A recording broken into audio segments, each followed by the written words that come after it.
the main thing I do, which helps me win debates or arguments or at least try and get the better of an opponent, is I prepare like crazy.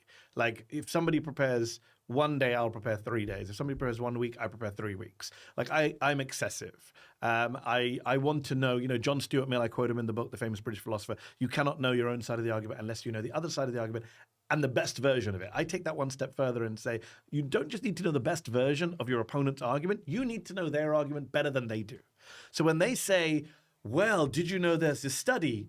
I need to know beforehand what that study is that they're about to quote, and I need to have the rebuttal for that study and say, okay, but did you know that the study you're citing, it's been debunked by X, Y, or Z? So I think for me, the preparation is the key. One of the great mic drop moments, the bits I enjoy in interviews, is that moment where they say something and I'm just ready for it. I interviewed Vivek Ramaswamy, who is a Republican politician, ran for president, tried to get a job with Donald Trump, but was recently pushed out of the administration before it even began, poor Vivek.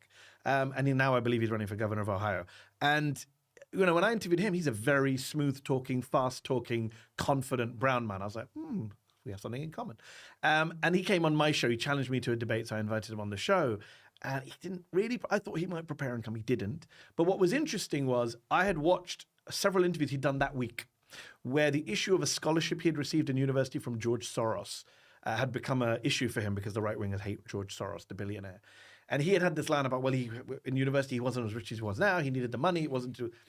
So I watched those interviews. I knew that every time he cites, if you look at my tax return. So we got his tax returns, went through them, saw that he wasn't really telling the truth about the money.